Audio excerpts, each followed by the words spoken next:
voyez, c'est comme je vous l'expliquais hier, il faut se servir de la feuille d'or, c'est-à-dire du fond, de la formidable énergie vitale qu'il y a en vous, pour faire autre chose que ce que peut faire l'énergie vitale. Ah, c'est ça les c'est ça. Je pensais que c'est la royauté. C'est le fond vital considéré comme le roi. C'est-à-dire, je vis par la force vitale.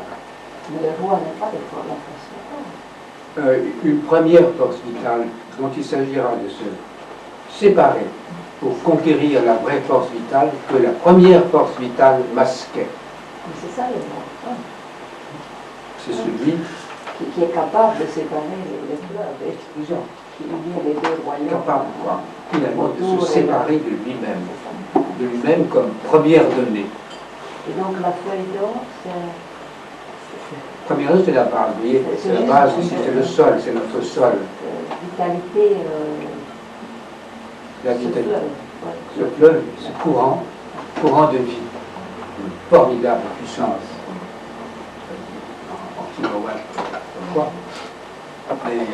Il s'agit de conférer un plus de vie, un plus de force vitale, une autre force vitale que celle qui a été donnée. Je comprends, ces univers posés.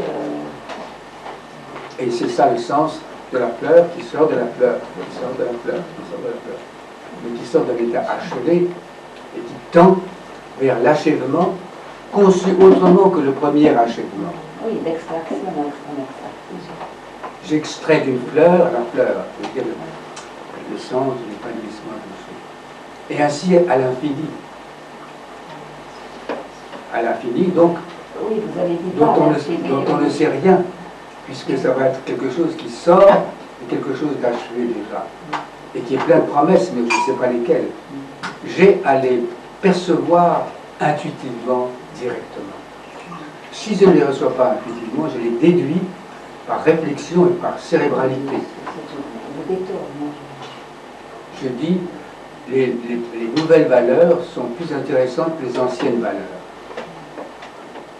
Mais je peux constater peut-être le contraire de ça. Par le contact, par la modification du conservatisme de la subjectivité, car la subjectivité, comme nous, a un côté conservateur et un côté révolutionnaire, qui veille sur l'éveil